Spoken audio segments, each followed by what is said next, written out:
ஒரு சிகை அலங்கார கூடம். ரொம்ப சுறுசுறுப்பாக எல்லாரும் வேலை செஞ்சுக்கிட்டு இருக்கிறாங்க. முடி வெட்டிக்க வந்திருக்கிறவங்க நிறைய பேர் எல்லாரும் வரிசையாக உட்காந்துருக்குறாங்க. அந்த சமயத்தில் திடீர்னு கதவை திறந்துக்கிட்டு ஒருத்தர் உள்ளே வர்றார். அவர் ஒரு பெரிய மனிதர். அவரும் முடி வெட்டிக்கிறதுக்காக தான் உள்ளே வந்திருக்கிறார். அவரை பார்த்த உடனே அங்கே வரிசையில் உட்காந்துருந்தவங்க எல்லாரும் எழுந்திரிச்சு அவர்கிட்ட வந்துட்டாங்க. அவரை சுற்றி நின்றுக்கிட்டாங்க. எப்படி இருக்கிறீங்க, நல்லா இருக்கீங்களா அப்படின்னு விசாரிக்க ஆரம்பிச்சிட்டாங்க. எல்லாம் முடிஞ்சதும் வந்தவர் கேட்டார், வரிசையில் கடைசியாக இருக்கிறவர் யார் அப்படின்னு கேட்டார். ஏன்னு கேட்டாங்க. நான் அதுக்கு அடுத்தபடியாக உட்காரணும், அதுக்காக தான் கேட்குறேன் அப்படின்னார். உடனே அங்கே இருந்தவங்கள்லாம் என்ன சொன்னாங்க தெரியுமா? நீங்கள் வரிசையில் காத்திருக்கக்கூடாது, நீங்கள் அரசாங்கத்தின் தலைவர், உங்களுக்கு நேரம் முக்கியம், அதனால் நீங்கள் முன்னாடி போங்க அப்படின்னு சொன்னாங்க. ஆனால் அதை அவர் கேட்கல. தோழர்களே, உங்களுடைய கருத்துக்கு ரொம்ப நன்றி. எல்லாரும் வரிசையாக தான் வரணும், அதுதான் முறை. வரிசையில் வரணுங்கிற நடைமுறையை நானும் பின்பற்ற விரும்புகிறேன். நாம் எல்லாரும் சமமானவர்கள் அப்படின்னார். இப்படி சொல்லிவிட்டு வரிசையில் கடைசியாக இருந்த ஒரு நாற்காலியில் போய் உட்காந்துக்கிட்டார்.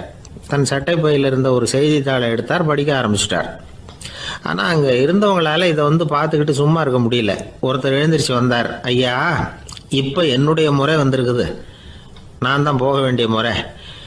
உங்களை இங்கே காத்திருக்க வைக்கிறத விட ஒரு 5 ஆண்டுகளுக்கு கூட நான் முடி வெட்டிக்காமே இருந்துட முடியும் அப்படின்னார். அவர் மறுபடியும் சொன்னார், ஐயா, நீங்கள் வரிசை முறையை தாண்டி போக விருப்பப்படல, சரி, ஆனால் என்னுடைய முறையை மாற்றி கொடுக்கறதுக்கு எனக்கு முழு உரிமை இருக்குது. இதுக்கு பதிலாக உங்களுடைய கடைசி இடத்த நான் எடுத்துக்கிறேன், இதை நீங்கள் மறுக்க முடியாதுன்னார். அங்கே இருந்த மற்றவங்களும் இதை ஒரு மனசாக வற்புறுத்த ஆரம்பிச்சிட்டாங்க. அந்த பெரிய மனிதர் பார்த்தார், சரின்னு கடைசியாக ஒத்துக்கிட்டார். அவர் யார் தெரியுமா? அவர் தான் மாவீரர் லெனின். ரஷ்யாவில் கிரெம்ளின் சிகை அலங்கார கூடத்தில் தான் இது நடந்தது. எல்லாரும் இந்நாட்டு மன்னர்கள்னு வாயளவில் பேசுகிறதுல என்ன பிரயோஜனம்? நாம் எல்லாரும் சமங்கிறத நடைமுறையில் கடைபிடிச்சி காட்டினவங்க கொஞ்சம் பேர் தான். அவங்களில் ஒருத்தர் தான் லெனின். வரிசையில் நின்று வர்றதுங்கிறது ஒரு சிறந்த பண்பு, உயர்ந்த பண்பு.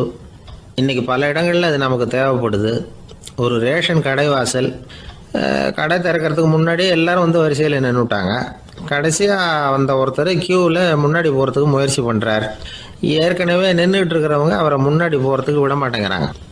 கடைசியாக போய் நில்லையா அப்படின்னு எல்லாரும் கத்துறாங்க. அது அவர் காதில் வாங்கலை. முண்டி அடிச்சுக்கிட்டு முன்னாடி போகிறதுக்கே முயற்சி பண்ணிகிட்டு இருக்கிறார். எல்லாரும் சேர்ந்து அவரை வலுக்கட்டாயமாக இழுத்து கொண்டாந்து பின்னாடி கொண்டு போய் நிறுத்திவிட்டாங்க.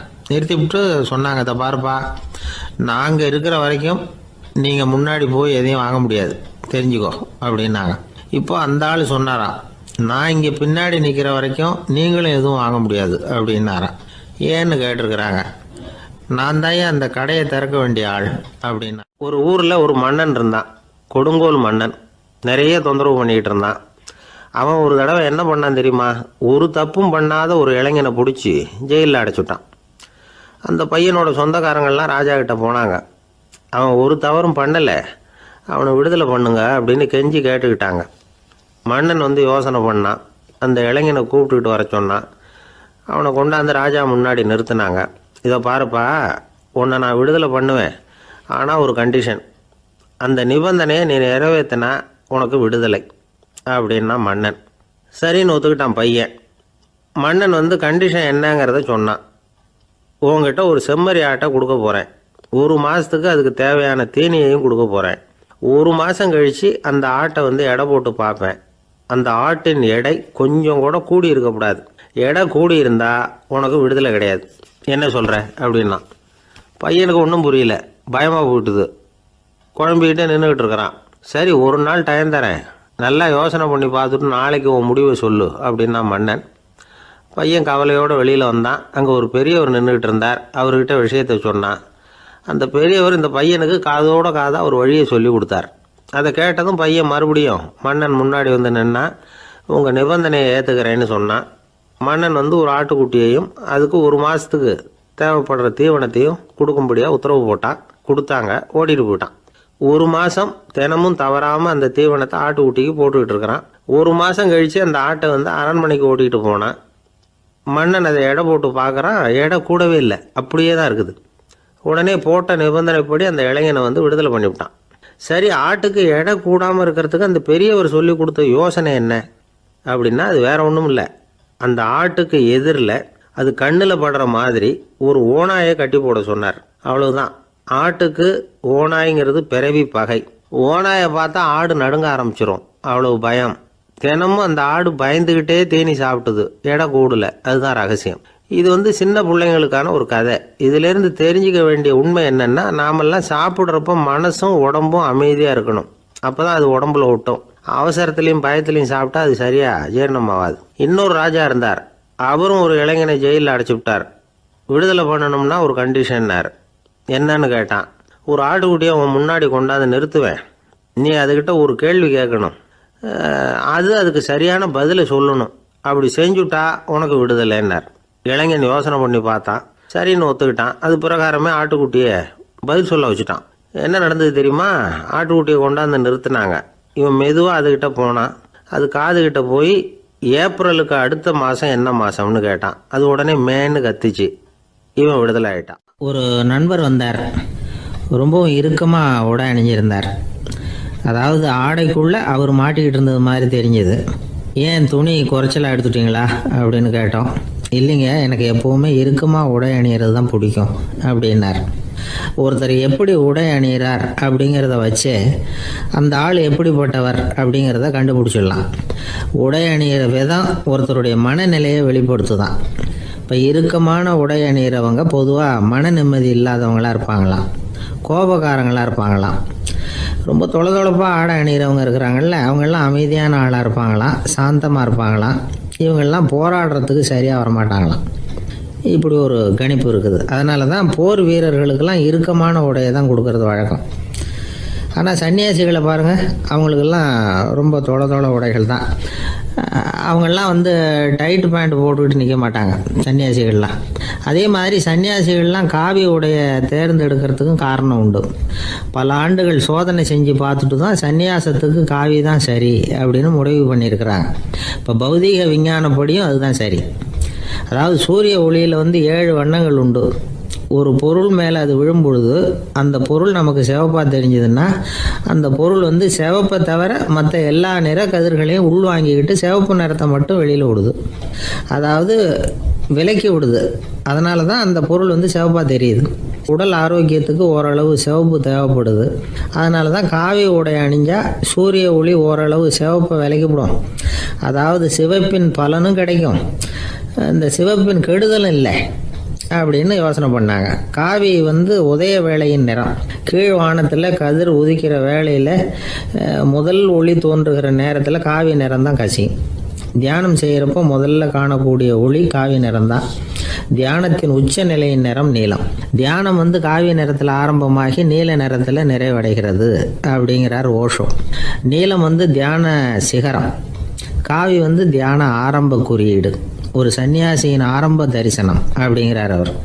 ஒருத்தர் நாள் பூரா காவி உடையே அணிஞ்சிருந்தா அந்த நிறம் அவருக்கு தியானத்தை பற்றிய நினைவை ஊட்டிக்கிட்டே இருக்கும்.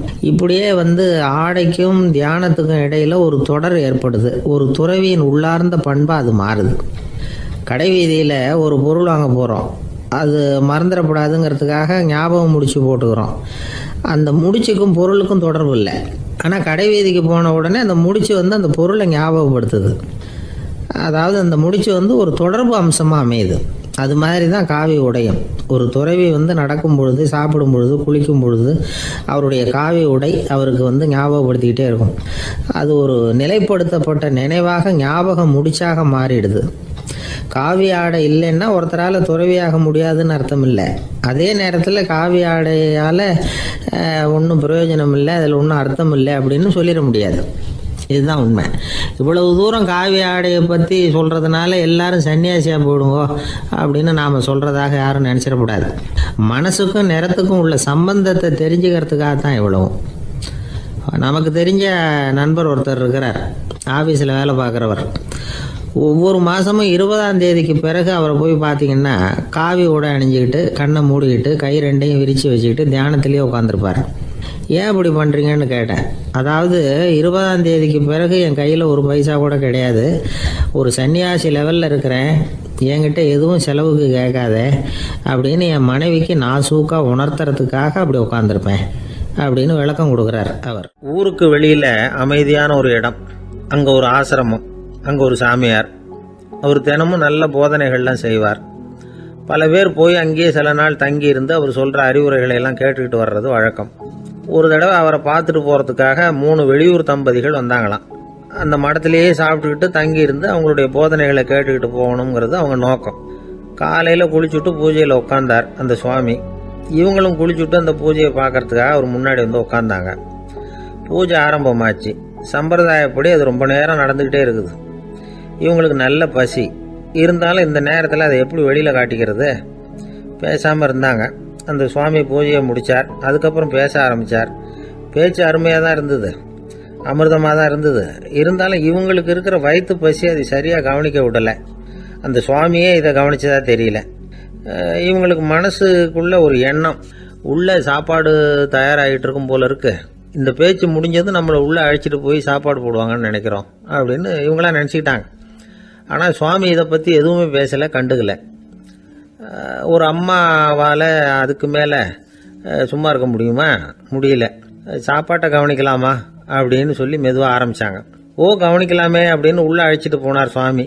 இவங்க ரொம்ப அவசரமாக எழுந்திருச்சு உள்ளே ஓடினாங்க. அங்கே ஒரு மேஜை மேலே ஒரு கிண்ணம் மூடி இருந்தது. ஓ இதுதான் சாப்பாட்டு மேஜை போல இருக்கு, இங்கே சாப்பாடு வந்துடும் அப்படின்னு நினச்சாங்க. உடனே போய் சுற்றி உக்காந்துக்கிட்டாங்க. சுவாமி அந்த கிண்ணத்தை எடுத்து அந்த அம்மா கிட்ட கொடுத்தார். அவங்க அதை வாங்கி மூடியை திறந்து பார்க்குறாங்க. உள்ளே ஒரு சாவி இருக்குது. ஓ சரிதான், இது சமையலறை சாவி போல இருக்கு, அங்கே போய் அதை திறந்து சாப்பாட்டை நாமே எடுத்துக்கிட்டு வந்து இங்கே வச்சுக்கிட்டு சாப்பிடணும் போல இருக்கு அப்படின்னு நினச்சாங்க.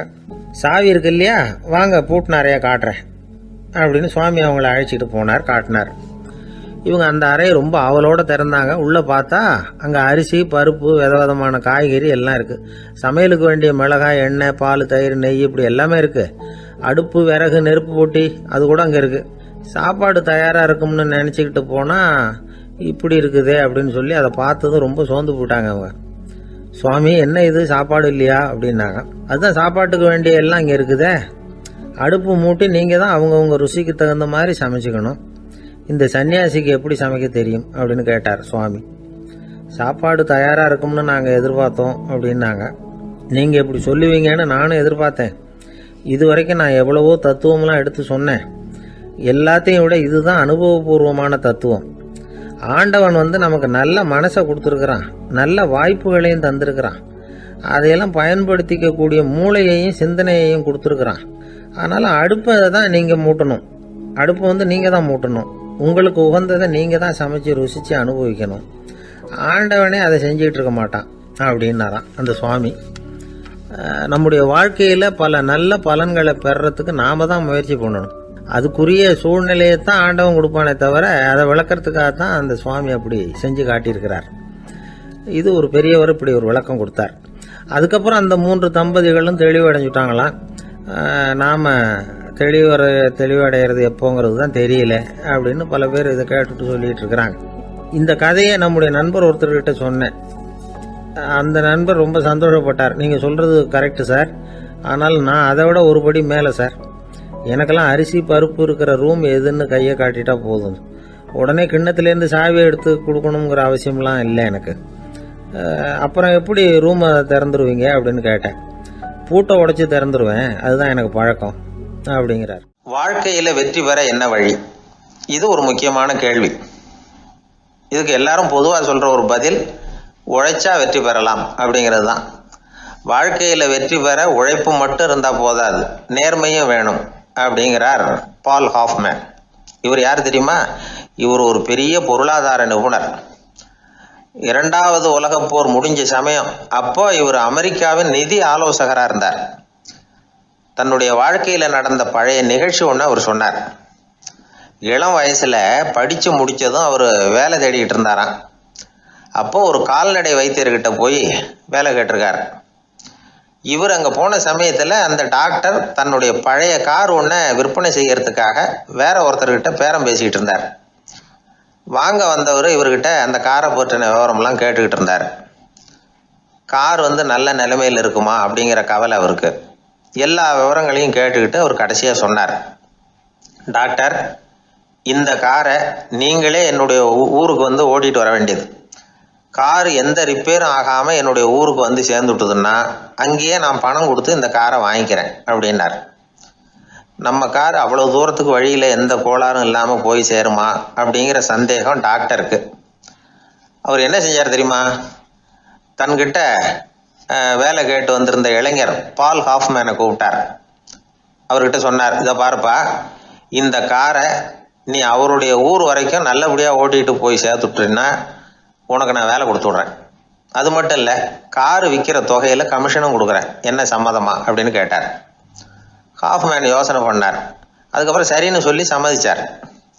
கொஞ்ச நேரத்தில் அவரும் கார் வாங்க வந்தவரும் புறப்பட்டாங்க.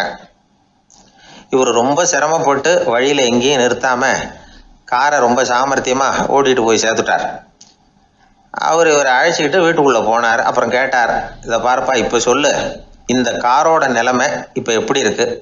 உண்மையிலேயே இது நல்ல நிலைமையில் இருக்குதா? உன்னுடைய மனசாட்சிப்படி பதில் சொல் அப்படின்னார். இவரும் உடனே காரு நல்ல நிலைமையில தான் இருக்குது அப்படின்னு சொல்கிறதுக்கு வாயை திறந்தார். அதுக்குள்ளே பார்வை எதிரில் உள்ள சுவர் மேலே பட்டுது. அங்கே இயேசுநாதர் படம் ஒன்று மாட்டியிருந்தாங்க. அதுக்கு அடியில் எழுதியிருந்த வாசகம் என்னன்னா, நீ பேசும் ஒவ்வொரு வார்த்தையையும் இயேசு கவனித்து கொண்டிருக்கிறார் அப்படின்னு இருந்தது. அந்த வரிகளை பார்த்தார். உடனே காரு சரியில்லை அப்படிங்கிற உண்மையை சொல்லிவிட்டார். இவர் இப்படி சொன்னதும் இவரை ரொம்ப ஆச்சரியமாக பார்த்தார். இவர்கிட்ட இருந்த நேர்மை அவரை சிந்திக்க வச்சுது. உன்னுடைய நேர்மையை பாராட்டுறேன், உனக்கு கமிஷன் கிடைக்கணுங்கிறதுக்காகவே நான் இந்த காரை வாங்கிக்கிறேன்னார். இப்போ அவர் திகைச்சு போய் நின்னார். மறுபடியும் அவர் சொன்னார், நீ காரை ஓட்டிகிட்டு வரும்பொழுதே உன்னுடைய திறமையை பார்த்தேன், உனக்கு விருப்பம் இருந்தால் நீ என்கிட்டயே வேலைக்கு சேர்ந்துடலாம் அப்படின்னார். பால் ஹாஃப்மேன் அவர்கிட்ட வேலைக்கு சேர்ந்தார். படிப்படியாக முன்னேறினார். கடைசியில் பார்த்தீங்கன்னா அமெரிக்காவினுடைய நிதி ஆலோசகராக ஆனார். அதுக்கப்புறம் அவர் அந்த பழைய சம்பவத்தை எப்பவும் மறக்கிறதில்ல, அடிக்கடி சொல்கிறது உண்டு. அதனால் இதிலேருந்து நாம் தெரிஞ்ச வேண்டியது என்னென்னா, வாழ்க்கையில் முன்னுக்கு வரணும்னா உழைப்பு மட்டும் போதாது, நேர்மையும் வேணும்.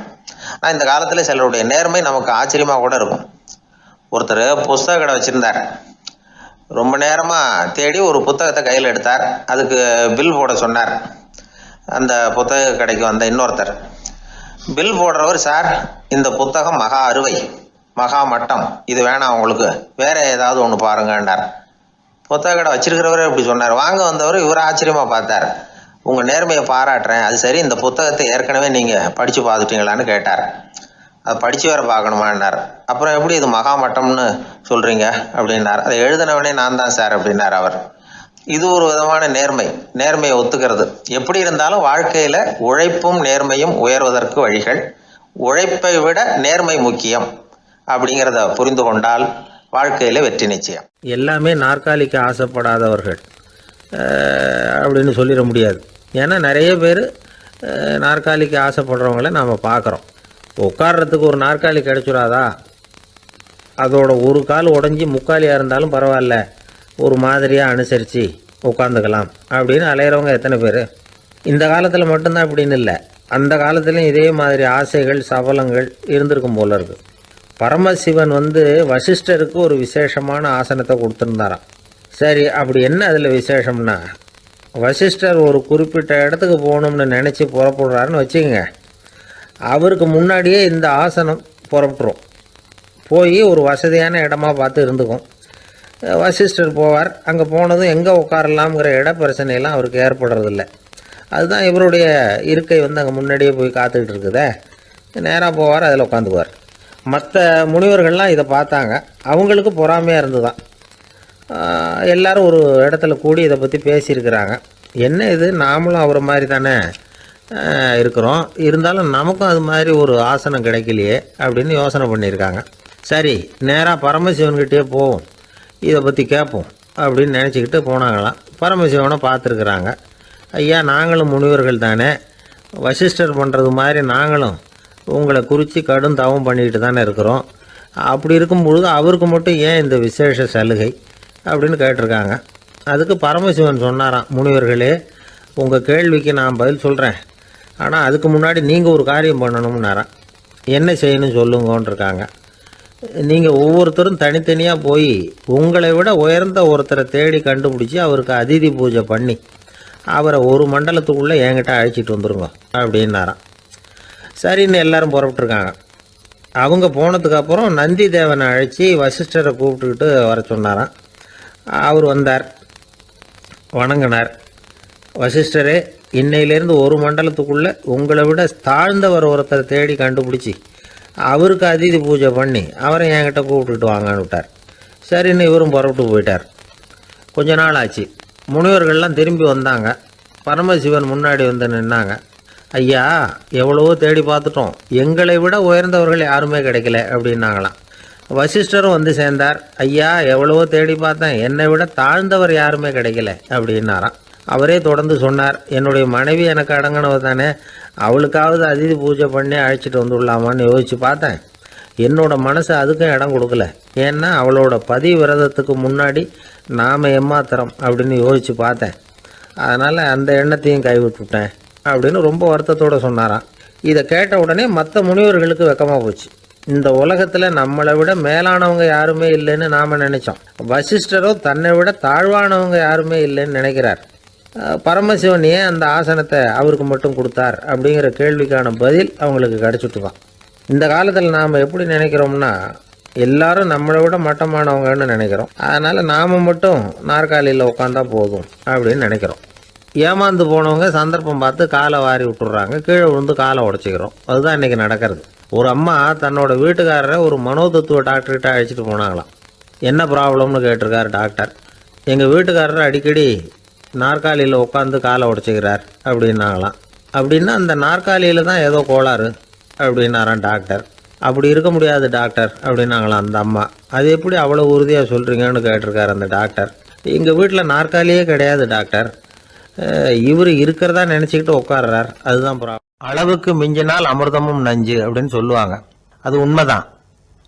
ஒருத்தருக்கு அளவுக்கு மீறிய புகழ் வந்துட்டுதுன்னு வச்சுங்க, அது கூட ஆபத்தாக போயிடுறது உண்டு. பழங்காலத்துல எல்லாம் கிரேக்க தேசத்தில் ஒரு பழக்கம் உண்டாம்.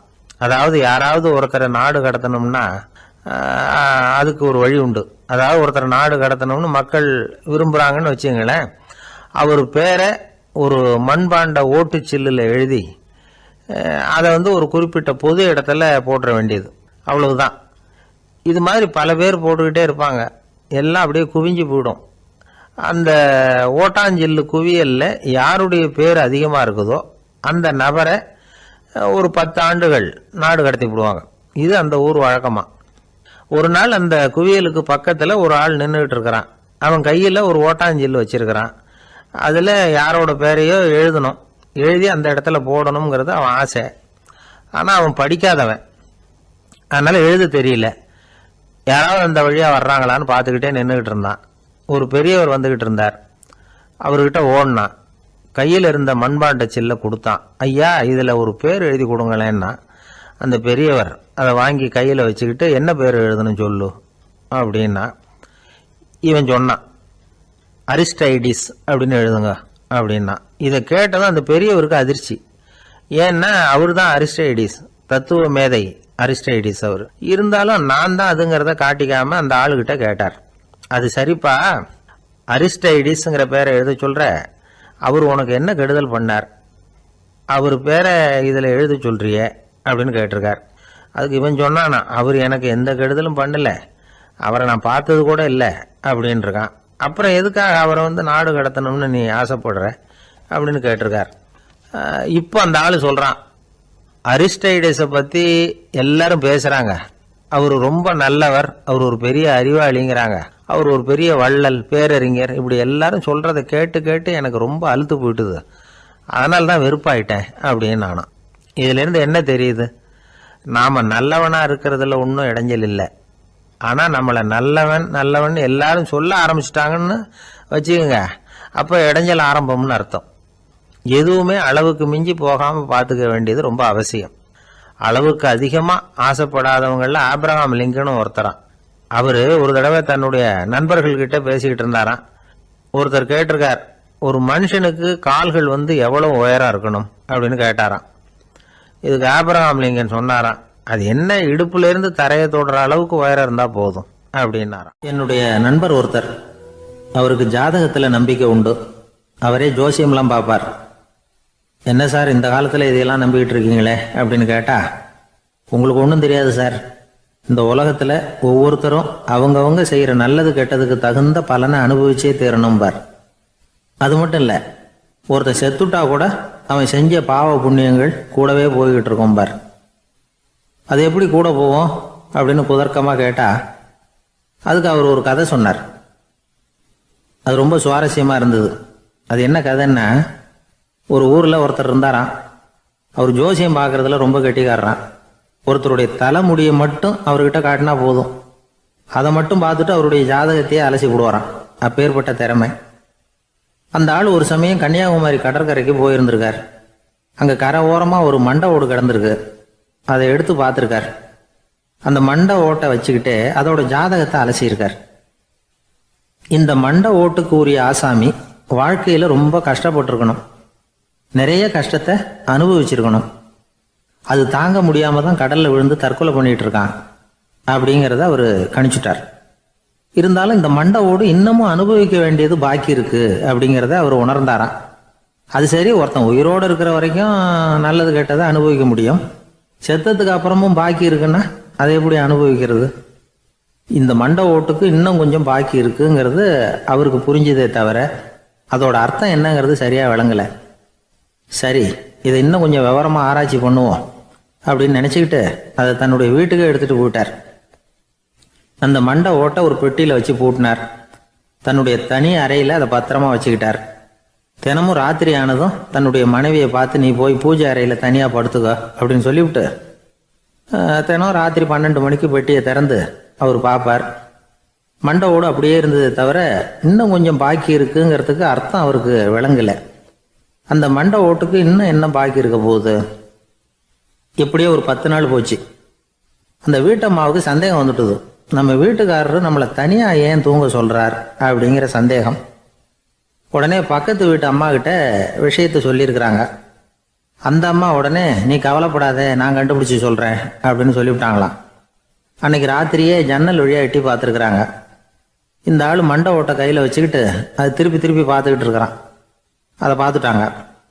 மறுநாள் காலையில் அவரோட மனைவியை பார்த்தாங்க. ஏம்மா, உன் வீட்டுக்காரருக்கு நீ முதல் மனைவியா 2வது மனைவியா அப்படின்னு கேட்டாங்களாம். எனக்கு தெரிஞ்ச வரைக்கும் நான் ஒருத்தி தான் அவருடைய மனைவி அப்படின்னாங்களாம் அவங்க. அப்படி இல்லை, நீ அவருக்கு 2வது மனைவி. முதல் மனைவியின் மண்டை ஓட்டை தான் அவர் தினமும் ராத்திரியில் எடுத்து பார்த்துக்கிட்டு இருக்கிறார் அப்படின்னாங்க அடுத்த வீட்டு அம்மா. அப்படியா விஷயம் அப்படின்னு சொல்லிவிட்டு கணவன் வீட்டில் இல்லாத நேரமாக பார்த்து அந்த மண்டை ஓட்டை எடுத்து கொண்டாந்து ஒரு உரலில் போட்டு உலக்கையால் குத்தி நொறுக்க ஆரம்பிச்சிட்டாங்க. வெளியில் போயிருந்த அந்த ஆள் அப்போ தான் உள்ளே நுழைஞ்சார். மண்டை ஓடு உலக்கை கிட்ட குத்து வாங்கிக்கிட்டு இருக்கு. அது அனுபவிக்க வேண்டியது இன்னும் கொஞ்சம் பாக்கி இருக்குங்கிறதுக்கு அர்த்தம் எனக்கு இப்போ தான் புரிஞ்சுது அப்படின்னாராம் அவர். இந்த கதையிலேருந்து நாம் இன்னொரு நீதியையும் புரிஞ்சுக்கணும். அதாவது நம்ம வீட்டை பற்றி நமக்கு புரியாததெல்லாம் அடுத்த வீட்டுக்கு. ஒரு ஊரில் ஒரு ராஜா இருந்தார். பெரிய அரண்மனையில் தான் இருக்கிறார். எல்லா வசதியும் இருந்தது. இருந்தாலும் அவர் எல்லாரும் சொல்கிறது எப்படி தெரியுமா, பிச்சைக்கார ராஜா. அப்படி ஒரு பேர் அவருக்கு நிலைச்சி போச்சு. ஜனங்களும் சரி, மற்ற தேசங்களில் உள்ளவங்களும் சரி, அவர் அந்த பேர் சொல்லியே குறிப்பிடுறது வழக்கமாக போட்டுது. இது அவருக்கு ரொம்ப கவலையாக போச்சு. என்ன இது, நம்மளை தேடி வர்றவங்களுக்கெல்லாம் நாம் சோறு போடுறோம், நம்ம புகழ்ந்து பாடல் ஏற்றி கொண்டு வர்ற புலவர்களுக்கெல்லாம் அவங்க எப்படி வந்தாலும் ஒருவேளை சோறு போடணுங்கிறது உத்தரவு. இவ்வளவுலாம் செஞ்சும் நம்மளை போய் பிச்சைக்கார ராஜான்னு எல்லாரும் சொல்கிறாங்களே, அது ஏன், எதுக்காக இப்படி சொல்கிறாங்க? இதுதான் ராஜாவுக்கு குழப்பம். சரி, இதை பற்றி நம்ம அமைச்சர்கள்கிட்ட கேட்கலாமா அப்படின்னு யோசனை பண்ணார். இந்த விஷயத்தை போய் அவங்ககிட்ட எப்படி கேட்கறதுன்னு அவருக்கு தயக்கமாக இருந்தது. கௌரவ குறைச்சலாக தெரிஞ்சுது அவருக்கு. சரி, சாதாரண குடிமக்கள்கிட்ட இதை பற்றி கேட்கலாமா அப்படின்னு யோசனை பண்ணார். கேட்கலாம், ஆனால் அவங்க யாரும் ராஜா முன்னாடி வந்து நின்று தைரியமாக பேசக்கூடிய அளவுக்கு இல்லை. ராஜாவோட குழப்பம் நாளுக்கு நாள் அதிகமாக போச்சு. கடைசியாக அவர் ஒரு முடிவுக்கு வந்தார். அதாவது இதை பற்றி ஒரு பிச்சைக்காரங்கிட்டே கேட்டு பார்த்துட்டா என்ன. இதுதான் அவர் பண்ண முடிவு. உடனே மாறு வேஷம் போட்டுக்கிட்டு நகர்வலம் போனார். ஒரு பிச்சைக்காரனை கண்டுபிடிச்சார். இதை பாருப்பா, நம்ம ராஜாவை எல்லாரும் பிச்சைக்கார ராஜான்னே சொல்கிறாங்களே, அதுக்கு என்ன காரணமாக இருக்கும் அப்படின்னு கேட்டார். அதுக்கு அவன் சொல்கிறான், இதுக்கான பதிலை இன்னும் ஒரு 30 நாளில் சொல்கிறேன் அப்படின்னா. உடனே இவருக்கு சந்தோஷம். உண்மையை அவங்ககிட்ட சொன்னார். நான் வேற யாரும் இல்லை, நான் தான் இந்த நாட்டு ராஜா. இப்போ நீ என் கூடவே வந்துடு, அரண்மனையிலேயே தங்கிக்கோ. 30 நாள் கழித்து எனக்கு பதில் சொல்லிவிட்டு அதுக்கப்புறமா நீ போகலாம் அப்படின்னு சொல்லி அழைச்சிட்டு வந்துட்டார். அரண்மனையில் ஒரு மூலையில் அவன் தங்கறதுக்கு இடம் கொடுத்தார். தினம் 2 வேளையும் இவனுக்கு சோறு போடுங்க அப்படின்னு உத்தரவு போட்டார். ராஜா கொடுத்த இடத்துல போய் உக்காந்துக்கிட்டான் அந்த பிச்சைக்காரன். தினமும் அந்த அரண்மனையில் நடக்கிறதையெல்லாம் கவனிச்சிக்கிட்டு வந்தான். வேளைக்கு சாப்பாடு வரும், சாப்பிட்டுக்கிட்டு இருக்கான். இப்படி 30 நாள் முடிஞ்சுது. ராஜா வந்தார். என்ன, என்னோட கேள்விக்கு பதில் என்னன்னு கண்டுபிடிச்சிட்டியான்னார். கண்டுபிடிச்சிட்டேன்னா. என்ன எல்லாரும் பிச்சைக்கார ராஜான்னு சொல்றாங்களே, அது நியாயமா படுதா உனக்குன்னு கேட்டார். நியாயமா தான் படுது, சந்தேகம் இல்லாம நீங்க பிச்சைக்கார ராஜா தான். என்னதான் நீங்க வசதியோடவும் படைபலத்தோடவும் இருந்தா கூட நீங்க எங்க வர்க்கத்தை சேர்ந்த ஆசாமி தான் அப்படின்னு அடிச்சு சொல்லிவிட்டான் அந்த ஆள். எதனால் அப்படி சொல்றேன்னு கேட்டார் இவர். அரசே, ஒரு உண்மையை கண்டுபிடிச்சு சொல்றதா நான் உங்ககிட்ட சொன்னேன். நீங்க ராஜ பரம்பரைன்னா உடனே உங்க கழுத்துல கிடக்கிற முத்து மாலையை கழட்டி பரிசா கொடுத்துருப்பீங்க, பொன்னையும் மணியையும் கொடுத்துருப்பீங்க. ஆனா நீங்க அப்படி செய்யல. என்ன ஒரு மூலையில உட்கார வச்சு 2 வேளை சோறு போட சொன்னீங்க. உங்களை தேடி யார் வந்தாலும், யார் பாராட்டி பேசினாலும் அல்லது பிரச்சனைகளை சொன்னாலும் நீங்க செய்யற ஒரே காரியம் சோறு போடுறது தான். பிச்சைக்காரனுக்கு சோறு மட்டும்தான் உலகம். உங்க விஷயத்திலையும் நீங்க அப்படித்தான் நினைக்கிறதாக தெரியுது. நல்லா கவனிங்க. எந்த ஒரு பிரச்சனைக்கும் சோறு தான் முடிவுன்னு நினைக்கிறீங்க பாருங்க. நீங்க சந்தேகமில்லாத எங்களை சேர்ந்த ஆளுதான் அப்படின்னு விட்டான் அந்த பிச்சைக்காரன். அதுக்கப்புறம் தான் அந்த ராஜா தன்னுடைய தவறுகளை எல்லாம் தேர்த்திக்கிட்டாராம். பசின்னு வர்றவங்களுக்கு சோறு தான் போடணும், அது தப்பு இல்லை. பாராட்ட வர்றவங்களுக்கெல்லாம் சோத்தையே போட்டு அனுப்புனா இப்படிதான் பேர் வரும். எனக்கு தெரிஞ்ச ஒருத்தர் தினமும் யாராவது ஒருத்தரை தன் வீட்டுக்கு அழைச்சிட்டு போவார், சாப்பாடு போட்டு அனுப்புவார். முன்னறிவிப்பு இல்லாம திடீர்னு ஒரு விருந்தாளியோட வீட்டுல போய் இவர் நிக்கிறது வழக்கம். அந்த அம்மாவும் இவருக்காக தயார் பண்ணி வச்சிருந்ததை இவர் அழைச்சிட்டு வந்திருக்கிற விருந்தாளிக்கு போட்டுருவாங்க. விருந்தாளி சாப்பிட்டுட்டு போனதுக்கு அப்புறம் இவர் மனைவி கிட்ட உனக்கு சிரமம் வேணாம் அப்படின்னு சொல்லிவிட்டு பக்கத்துல உள்ள ஒரு ஹோட்டலுக்கு போய் காசு கொடுத்து சாப்பிட்டுட்டு வந்துருவார். பல நாள் இப்படி நடக்கும். ஒரு நாள் அவரை தனியா கூப்பிட்டுக்கிட்டு போய் ஏன் இப்படி பண்றீங்கன்னு கேட்டோம். அதுக்கு அவர் சொல்றாரு, எங்க வீட்டு சாப்பாட்டுல இருந்து தப்பிக்கிறதுக்கு எனக்கு வேற வழி எதுவும் தெரியல சார், அதனாலதான் இப்படி பண்ணிட்டு இருக்கிறேன் அப்படின்னார். ரொம்ப பரிதாபமா. இப்பெல்லாம் நம்ம ஊர்ல மாமியார் மருமகள் ஒருத்தர் நல்லா புரிஞ்சுக்கிட்டு நல்ல விதமா தான் இருக்கிறாங்க பல இடத்துல. அதனால நான் இப்ப சொல்ல போற கதையை கேட்டுவிட்டு இந்த காலத்துல அவ்வளவு மோசமா யாரு சார் நடந்துக்கிறாங்க அப்படின்னு கேட்டு யாரும் சண்டைக்கு வரக்கூடாது. இன்னொரு உண்மையையும் சொல்லிவிடுறேன். அதாவது இந்த கதையை நமக்கு எழுதி அனுப்பி இருக்கிறதே கொஞ்ச நாள்ல மருமகளாகவும் அதுக்கப்புறம் கொஞ்ச காலத்துல மாமியாராகவும் ஆக போற ஒரு நேயர் தான். சரி, இந்த கதைக்கு வருவோம். அதாவது ஒரு சின்ன குடும்பம், அந்த வீட்டில் மாமியார் ஆட்சி, அவங்க வச்சது தான் சட்டம். பிள்ளையாண்டான் எப்படின்னா அம்மா சொல்றதையும் கேட்டுக்குவான், மனைவி சொல்றதையும் கேட்டுக்குவான். நமக்கு என்னத்துக்கு வம்புங்கிற டைப்பு. மருமகள் பேரில் குறை கண்டுபிடிக்கிறதுலேயே அந்த மாமியாருக்கு ஒரு சுவாரஸ்யம். சின்ன சின்ன விஷயத்துல எல்லாம் குத்தம் கண்டுபிடிச்சிக்கிட்டே இருக்கிறாங்க. பொதுவாக எல்லாரும் எப்படின்னா ஏதாவது ஒரு காரணத்துக்காக சண்டை போட்டுக்கிட்டு இருப்பாங்க. அந்த அம்மா எப்படின்னா ஏதாவது ஒரு சண்டையை போடுறதுக்காக காரணத்தை தேடிக்கிட்டு இருப்பாங்க. அப்படி ஒரு மனசு. அந்த மருமக பொண்ணு பாவம் பயந்து ஒவ்வொரு காரியமும் செஞ்சுக்கிட்டு வந்தது. இப்படியே பல வருஷம் ஓடி போட்டுது. அந்த மாமியாருக்கும் ரொம்ப வயசாயிட்டுது. இருந்தாலும் அந்த பழைய சுபாவம் மட்டும் மாறவே இல்லை. திடீர்னு ஒரு நாள் பக்கவாதம் வந்து அந்த அம்மாவுக்கு ஒரு பக்கம் கை கால் இழுத்துக்கிட்டுது. வாய் சுத்தமாக பேச முடியாமல் போயிட்டுது. சத்தம் மட்டும் வரும். ஒரு பக்கத்து கை காலை அசைக்க முடியும். பேசுறதெல்லாம் கையால் தான், அதாவது கை சைகையால். இப்படிப்பட்ட நிலைமையில கூட அந்த பொண்ணு தண்ணியோ பாலோ இவங்க எதிரில் கொண்டாந்து வச்சா அதை வேணும்னே தட்டி விட்டுட்டு ஒம்பு வளர்க்கறது. அதுக்கப்புறம் அந்த பொண்ணு தரையை சுத்தப்படுத்தும்ல, அதை பார்த்து ரசிக்கிறது. இருந்தாலும் அந்த பொண்ணு இதையெல்லாம் பெருசுப்படுத்தாமல் ரொம்ப பொறுமையாக தான் இருந்தது. ஒரு நாள் வீட்டில் வச்சுருந்த பாலை பூனை குடிச்சிட்டு போயிட்டுது. வயசான காலத்தில் இந்த அம்மா பால் இல்லாமல் கஷ்டப்படுவாங்களே அப்படின்னு நினச்சி பக்கத்து வீட்டில் போய் கொஞ்சம் பால் வாங்கிட்டு காய்ச்சி மாமியார் முன்னாடி கொண்டாந்து வச்சுது அந்த பொண்ணு. வழக்கம் போல் அந்த அம்மா பாலை தட்டி விட்டுட்டாங்க. இதை அந்த மருமக பொண்ணு கவனிச்சுட்டுது. இவ்வளவு நாள் பொறுமையாக இருந்த இந்த மருமகளுக்கு இன்னைக்கு இதை பார்த்து தான் அசாத்திய கோபம் வந்துட்டுது. கதவுக்கு பக்கத்தில் சாத்தி வச்சிருந்த உலக்கையை எடுத்து மாமியார் தலையில் போட, அது குறி தவறி கழுத்தில் பட, அந்த அம்மா கழுத்தை பிடிச்சிக்கிட்டு ஊன்னு கத்த, இந்த பொண்ணு ஒன்றும் அலட்டிக்காம உலக்கையை எடுத்து மறுபடியும் கதவு பக்கம் சாத்தி வச்சுட்டு அது பாட்டுக்கு நடந்து போயிட்டுது. இருந்தாலும் மனசுக்குள்ள லேசாக ஒரு பயம்.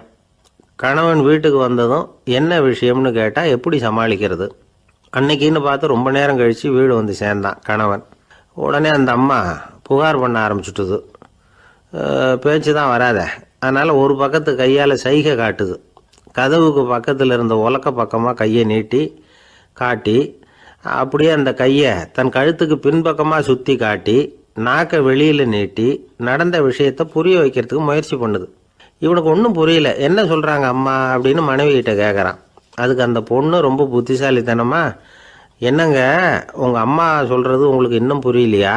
அவங்க உங்களை பார்த்து என்ன சொல்கிறாங்கன்னா, ஏன்டா உலக்க மாதிரி நிற்கிற, சாக போகிற எனக்கு சங்கிலி எதுக்கு, என் கழுத்தில் கிடக்கிற இந்த சங்கிலியை கழட்டி என் மருமக கழுத்தில் போடுறா அப்படின்னு சொல்கிறாங்க அப்படின்னு தான். ஓ அப்படியா விஷயம்னு சொல்லி அம்மா கழுத்தில் இருந்த சங்கிலியை எடுத்து மனைவி கழுத்தில் போட்டுட்டு, அம்மா உன் விருப்பப்படியே போட்டாச்சு, இனிமேலாவது நிம்மதியாக படுத்து தூங்கு அப்படின்னு சொல்லிவிட்டு உள்ளே போயிட்டான். பார்த்தீங்களா கதையை? அதனால தான் மாமியார்கள் சைகை காட்டுறதுன்னா கூட இனிமேல் ஜாக்கிரதையாக இருக்கணும். 2 பேர் சுவாரஸ்யமாக பேசிகிட்டு இருக்கிறப்போ குறுக்க புகுந்து தொந்தரவு பண்ணுறதுக்குன்னே சில பேர் இருப்பாங்க. அது ரொம்ப இடைஞ்சலாக இருக்கும். இதே மாதிரி மின்காந்தம் கூட குறுக்க புகுந்து தொந்தரவு பண்ணும். கடைசியில் அது ஒரு பெரிய இடைஞ்சலில் கொண்டாந்து விட்டுரும். சில வீடுகளில் கேபிள் கனெக்ஷன் இல்லாமல் சில தனியார் டிவி காட்சிகள் தெரியும். அதுக்கு என்ன காரணம்னா இந்த மின்காந்த குறுக்கீடு தான் காரணம். இதைத்தான் சுருக்கமாக இஎம்ஐ அப்படின்னு சொல்கிறாங்க. அதாவது எலக்ட்ரோ மேக்னெட்டிக் இன்டர்ஃபியரன்ஸ். இது ஏற்படக்கூடிய இடங்கள் எது எதுன்னு எடுத்துக்கிட்டால் அது ஒரு பெரிய பட்டியலாகவே போயிடும். இந்த இஎம்ஐ தொந்தரவு கேபிள் டிவியில் மட்டும்தான் இல்லை, ராக்கெட் ஏவுதளத்தில் உள்ள ரேடார்கள், அங்கே உள்ள சில சக்தி வாய்ந்த தொலைத்தொடர்பு சாதனங்கள், விமான தளங்களில் உள்ள ரேடார்கள், கப்பல் தளங்களில் பொருத்தப்பட்டிருக்கக்கூடிய சக்தி வாய்ந்த ஆண்டனாக்கள், இப்படி நிறைய சொல்லலாம். காவல் நிலையங்களில் பயன்படுத்தப்படுகிற வயர்லெஸ் தொடர்பு சாதனங்கள் கூட ஓரளவுக்கு இந்த மின்காந்த அலைகளை வெளியிடும். நம்ம வீட்டில் உட்காந்துக்கிட்டு ரேடியோ கேட்டுக்கிட்டு இருப்போம் அல்லது டிவி பார்த்துக்கிட்டு இருப்போம். அந்த சமயத்தில் பக்கத்து தெருவில் ஒரு மோட்டார் சைக்கிள் அல்லது காரு, குறிப்பாக பெட்ரோல் இன்ஜின், அது போகிறப்போ அதில் உள்ள மின்கலத்தில் அதாவது மேக்னெட்டோ பேட்டரியிலிருந்து வெளிப்படுகிற மின்காந்த அலை இங்கே டிவியிலையும் ரேடியோவிலையும் கரகரப்பு உண்டு பண்ணும். சரி, இது பெருசாக என்ன இடைஞ்சலை உண்டு பண்ணிட போகுது அப்படின்னு நாம் அலட்சியமாக நினைக்கலாம். வயசானவங்களுக்கு மறதி நோயின்னு ஒன்று வரும்ல, அல்ஷமீர், அதாவது மூளையில் உள்ள செல்கள் செயலிழந்து போயிடுறது. அது செய்ய வேண்டிய வேலையை மறந்துடும். மனைவியே எதிரில் நின்னா கூட உன்னை எங்கேயோ பார்த்தது மாதிரி தெரியுதே அப்படின்னு சொல்லிட்டு இருப்பாங்க. அப்படி ஒரு மறதி. இந்த விசித்திரமான நோய்க்கு இதுவரைக்கும் மருந்தே இல்லைன்னு வேற சொல்கிறாங்க. இந்த மைக்ரோ ஓவன் அப்படின்னு சொல்லக்கூடிய சமையல் அடுப்புகள் கூட மின்காந்த அலைகளை வெளியிடுது. சமயத்தில் சில தொழிற்சாலைகளில் கூட பெரிய விபத்துக்களை இந்த இஎம்ஐ உண்டு பண்ணிவிடும். இதை பற்றி தீவிரமாக சிந்திக்க ஆரம்பித்ததே ஒரு விபத்துக்கு பிறகு தான். அமெரிக்காவுக்கும் வியட்நாமுக்கும் இடையில போர் நடந்தது.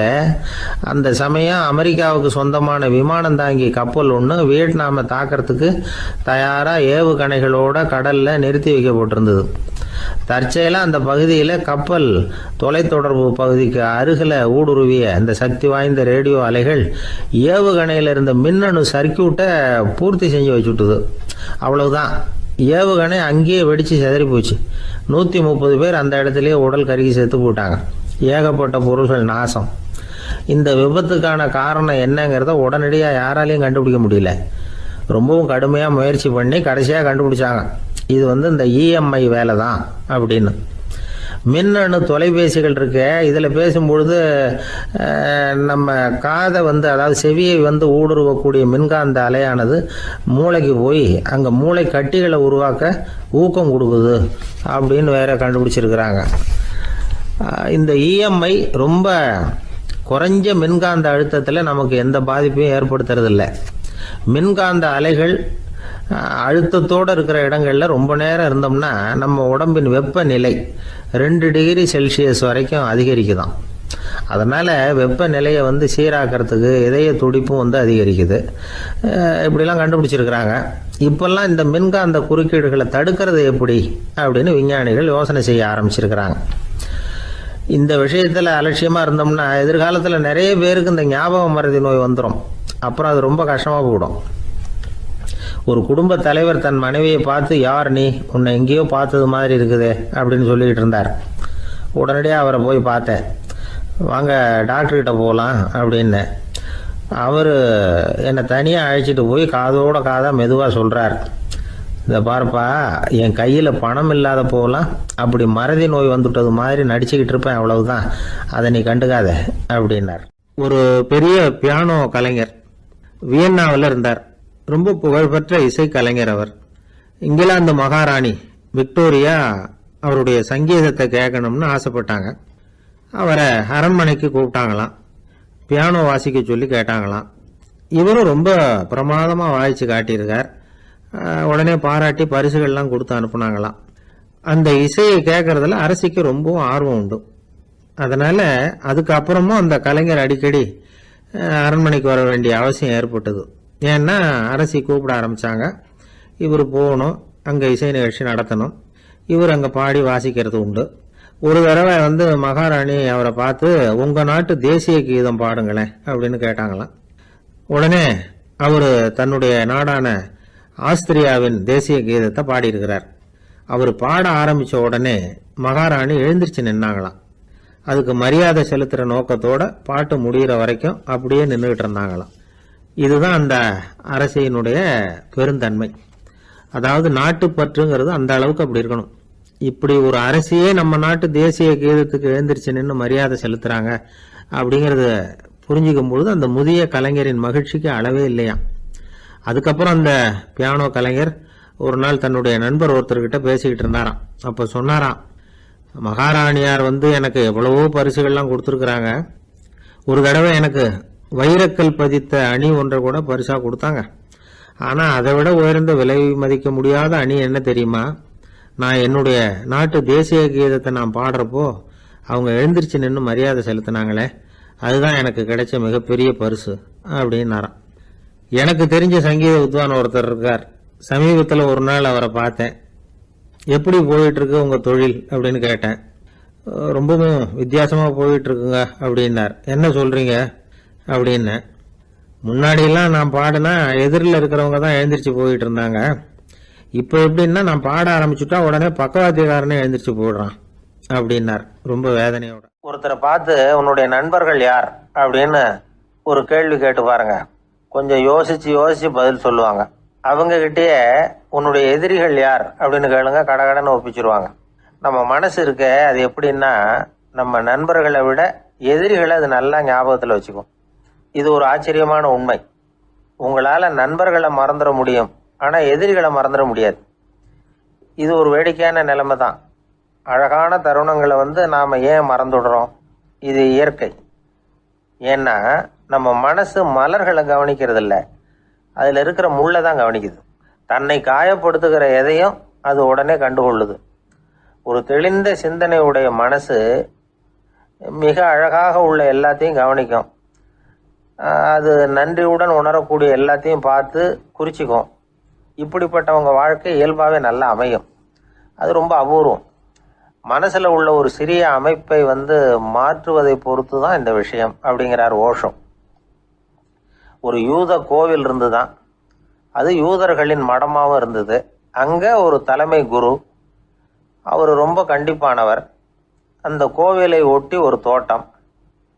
ஒரு நாள் காலையில் அந்த தோட்டத்தில் 2 இளம் யூதர்கள் நடந்து போய்கிட்டு இருக்கிறாங்க. காலையில் 1 மணி நேரம், மாலையில் 1 மணி நேரம் அவங்க அந்த தோட்டத்தில் நடக்கிறதுக்கு அனுமதி உண்டு. மற்ற நேரங்களில் அவங்க மத புத்தகங்களை படிக்கணும், பிற விதிமுறைகளை கடைபிடிக்கணும். அந்த 2 பேருமே தொடர்ந்து புகைப்பிடிக்கிற பழக்கம் உள்ளவங்க. ஆனால் கோவில் மடத்தில் இருக்கிறப்போ அவங்க புகைப்பிடிக்க முடியாது, அது கடுமையான குற்றம். சரி, நாம் தோட்டத்தில் இருக்கிறப்போவாவது புகைப்பிடிக்கலாமா அப்படின்னு ஒரு ஆசை அவங்க 2 பேருக்குமே. இருந்தாலும் பயம். இப்படி கேட்டால் மத குரு என்ன சொல்லுவாரோ அல்லது என்ன செய்வாரோங்கிற பயம். இப்படியே கொஞ்ச நாள் ஆச்சு. ஒரு நாள் இந்த 2 பேரில் ஒருத்தன் ரொம்ப கலங்கி போய் அந்த கோவிலில் இருந்து வெளியில் வந்துக்கிட்டு இருந்தான். வந்தவன் நேராக தோட்டத்து பக்கம் போனான். அங்கே இன்னொருத்தன் ஆனந்தமாக புகை பிடிச்சிக்கிட்டு இருக்கிறான். அதை பார்த்து தான் இவனுக்கு அதிர்ச்சி. அட கடவுளே, என்ன இது, நீ கேட்காமலே ஆரம்பிச்சிட்டியா அப்படின்னா. இல்லை நான் கேட்டுட்டு தான் ஆரம்பிச்சிருக்கேன்னா அவன். அப்படியா, என்ன மனுஷன் இவர், நானும் தான் கேட்டேன், என்னை கண்ணாமுன்னான்னு திட்டி விட்டார். இது என்ன கோவிலா இல்லை நரகமா? உனக்கு புகை பிடிக்கணும்னு ஆசையாக இருந்தால் நரகத்துக்கு போகணும்னு சொல்லிவிட்டார். அது சரி, உன்னை மட்டும் எப்படி அனுமதிச்சார் அப்படின்னு கேட்டான் இவன். அவன் சிரிச்சுக்கிட்டே, நீ எப்படி கேட்ட சொல்லு அப்படின்னா, நாம் இந்த தோட்டத்துக்கு வர அனுமதிக்கப்பட்டிருக்கிறதே ஜபத்துக்காகத்தானே, அதனால் நான் ஜபம் சொல்லும் பொழுது புகை பிடிக்கலாமா அப்படின்னு கேட்டேன். அதுக்கு தான் அவர் சத்தம் போட்டு என்னை அடிக்கவே வந்துட்டார் அப்படின்னா இவன். நீ ஒரு மாதிரியாக கேட்டிருக்க, நான் வேற மாதிரியாக கேட்டிருக்கிறேன். ஜெபம் சொல்லும்போது புகை பிடிக்கலாமான்னு நீ கேட்டிருக்க. ஐயா, புகை பிடிக்கும் பொழுது ஜெபிக்கலாமா அப்படின்னு நான் கேட்டேன். அதில் தப்பு ஒன்றும் இல்லை அப்படின்னு பதில் சொல்லிட்டார் அப்படின்னா. ஒரு சிறிய மாற்றம்தான் அது மிகப்பெரிய மாறுதலை ஏற்படுத்தி விட்டது. மனசு நல்ல விதமாக சிந்திக்க ஆரம்பிச்சுட்டுதுன்னா மகிழ்ச்சிக்கு பஞ்சம் இல்லை. ஒரு கஞ்சன் ஆற்றுல விழுந்துட்டான், வெள்ளத்தில் தத்தளிச்சுக்கிட்டு இருக்கிறான். கரையில் நின்ன ஒருத்தர், உன் கையை கொண்டா இப்படி பிடிச்சி இழுத்து கரையில் சேர்த்து விடுறேன்னார். எதையும் கொடுத்து பழக்கம் இல்லாத அவன் கையையும் கொடுக்க மாட்டேன்னுட்டான். இவர் பார்த்தார், உன் கையை கொடுன்னு சொல்கிறதுக்கு பதிலாக நான் என் கையை கொடுக்குறேன் பிடிச்சிக்கோ அப்படின்னார். அவன் கப்புன்னு பிடிச்சிக்கிட்டான், இழுத்து கரையில் போட்டார். ஒரு பூங்கா, அங்கே ஒருத்தர் நின்றுட்டு இருக்கிறார். நின்றுக்கிட்டே ஏதோ ஆழ்ந்த யோசனையில் இருக்கிறார். அந்த பக்கமாக இன்னொருத்தர் வந்தார், இவரை கவனிச்சார். என்ன யோசனைன்னு கேட்டார். எப்படி எழுந்திருக்கிறதுன்னு யோசனை பண்ணிகிட்டு இருக்கிறேன்னார் அவர். கேட்டவருக்கு ஒரு மாதிரி ஆயிட்டுது. ஏற்கனவே நின்றுக்கிட்டு இருக்கிற ஒருத்தர் எப்படி எழுந்திரிச்சு நிற்கிறதுன்னு யோசிக்கிறாருன்னா அது ஆச்சரியம் தானே. அதுக்கப்புறம் இவர் யோசிக்க ஆரம்பித்தார், என்ன இவர் இப்படி பேசுகிறாரு அப்படின்னு. கீழே விழுந்தால் தானே எழுந்திரிச்சு நிற்க முடியும். அதனால் எழுந்திரிக்கணும்னு நினைக்கிறவங்க முதல்ல கீழே விழணும். இவர் முதல்ல கீழே விழணும், அதுக்கப்புறம் தான் எழுந்திருக்கிறது எப்படின்னு சிந்திக்க முடியும். இந்த உலகத்தில் எல்லாருமே கீழே விழுந்து எழுந்தவர்கள் தான். இப்போ இந்த குழந்தை பருவத்தில் கீழே விழாமல் நடைபயில கற்றுக்கிட்டவங்க யாராவது உண்டா? சின்ன வயசில் ஒரு தடவை கூட கீழே விழலை சார், அப்படியே பிறந்தார் வளர்ந்தார் பெரியவர் ஆயிட்டார் அப்படின்னு யாரையும் சொல்ல முடியாது. அதனால் மனுஷங்கிறவன் விழுந்து புரண்டு எழுந்து தான் நடக்க கற்றுக்கிறான். ஒரு உண்மையை நாம் எல்லாரும் புரிஞ்சுக்கணும். இந்த உலகத்தில் தவறு செய்யாத மனிதர்களே யாரும் கிடையாது. அப்படி இருக்கிறப்போ எப்போதாவது நாம் தவறு பண்ணிவிட்டோம்னா அதுக்காக மனசு உடஞ்சி போயிடக்கூடாது, வாழ்க்கையில் வெறுப்பு வந்துடக்கூடாது. ஒரு தவறு நடந்துட்டுதா அதுக்காக மனசு உடஞ்சி போடாதீங்க, அதை ஒரு பாடமாக எடுத்துக்கங்க. அதே தவறு மறுபடியும் நடக்காமல் வேணும்னா பார்த்துக்கலாம், அது போதும். தடைக்கல்ல படிக்கல்லாம் மாற்றிக்கணும், இதுதான் இதில் முக்கியம். ஒரு அலுவலகம், அங்கே ஒரு அதிகாரி, அவர் உயர்ந்த பதவியில் இருந்தார், சிறந்த நிர்வாகின்னு பேர் வாங்கினவர். அவர் தனக்கு கீழே வேலை செய்கிறவங்க கிட்டெல்லாம் சொல்லுவாராம், இந்த நிறுவனத்தில் நீங்கள் எத்தனை தடவை வேணும்னாலும் தவறுகள் செய்யலாம், ஆனால் ஒரே விஷயம் என்னென்னா ஒரே தவறை மறுபடியும் செய்யக்கூடாது, அது முக்கியம் அப்படிம்பாராம். இதை மேம்போக்காக பார்த்தா அவர் ஏதோ தன்னுடைய ஊழியர்களை தவறு செய்ய தூண்டுறது மாதிரி தெரியும். ஆனால் உண்மை அப்படி இல்லை. இன்னைக்கு என்ன நடக்குது தெரியுமா? அநேகமாக எல்லா மனிதர்களுமே ஒரே தவறை தான் மறுபடியும் செய்கிறாங்க. விளையாட்டு வீரர்கள் ஒரே மாதிரியான தவறுகளை திரும்ப திரும்ப செய்கிறது உண்டு. கணக்கு எழுதுகிறவங்கள பாருங்கள், ஒரே தப்பை மறுபடியும் செய்வாங்க. அலுவலகம் வருகிறவர்களை கவனிங்க, ஒரு நாள் தாமதமாக வந்தால் பரவாயில்ல, தினமும் தாமதமாக வருவாங்க. இது மாதிரி செய்த தவறையே திரும்ப திரும்ப செய்கிறதுக்கு என்ன காரணம் அப்படின்னா சோம்பல், ஞாபக மறதி, கவனக்குறைவு, தன்னுடைய திறமை பேரில் அளவுக்கு மீறிய நம்பிக்கை, இப்படி இதில் ஏதாவது ஒரு காரணமாக இருக்கலாம் அப்படிங்கிறாங்க இது பற்றி ஆய்வு செய்கிற வல்லுநர்கள்.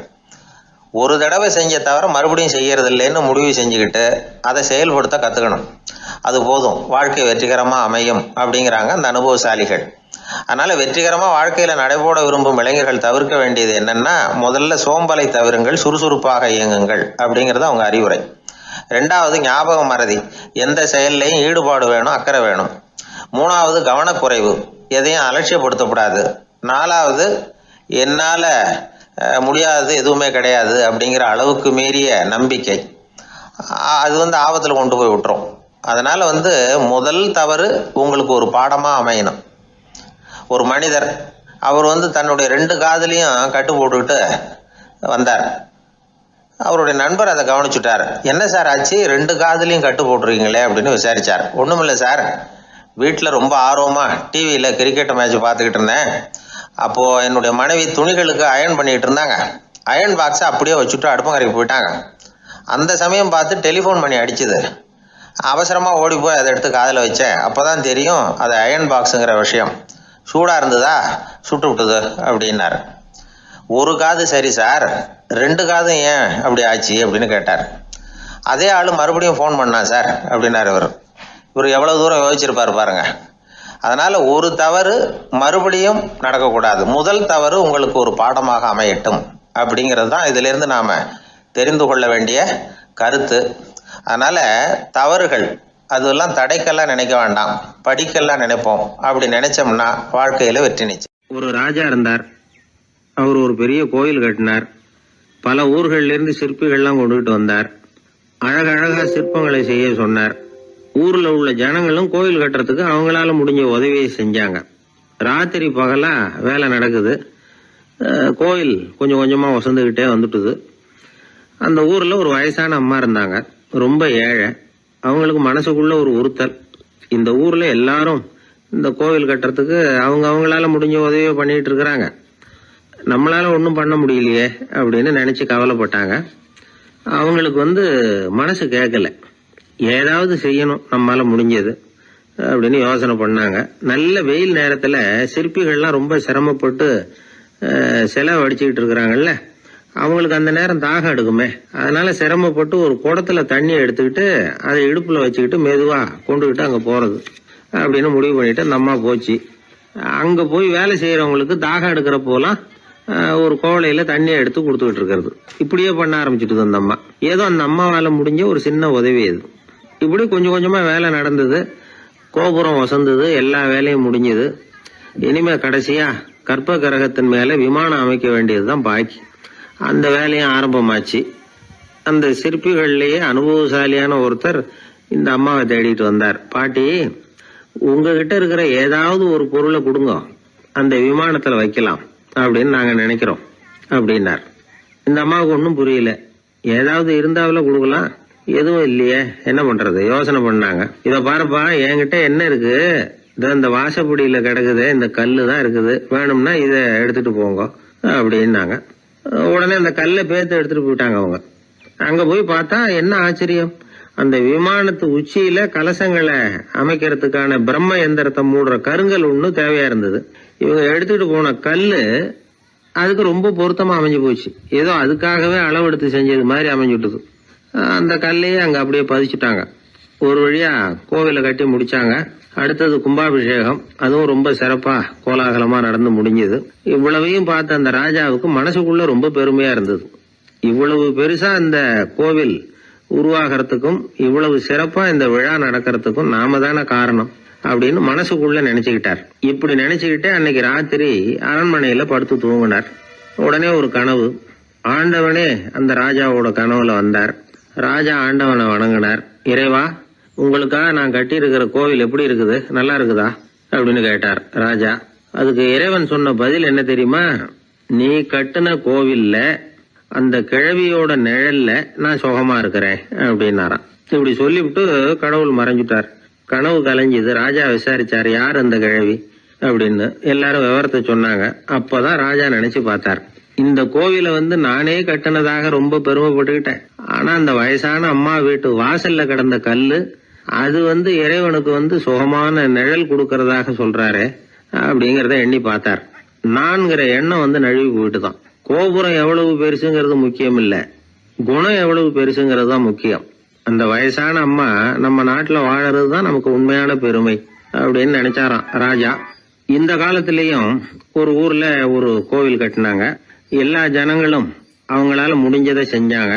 நம்மால ஒருத்தன் அந்த திருப்பணி குழு தலைவரை போய் பார்த்தான். நான் ஏதாவது ஒத்துழைக்கணுமா ஐயா அப்படின்னு ரொம்ப பணிவா கேட்டான். திருப்பணி குழு தலைவர் சொன்னார், இத பாருப்பா, இந்த கோவில் கட்டி முடிக்கிற வரைக்கும் உன்னுடைய ஒத்துழைப்பு எதுவும் தேவையில்லை. கட்டி முடிச்சு கும்பாபிஷேகம் ஆனதுக்கு அப்புறம் தான் உன்னுடைய ஒத்துழைப்பு ரொம்ப அவசியம்.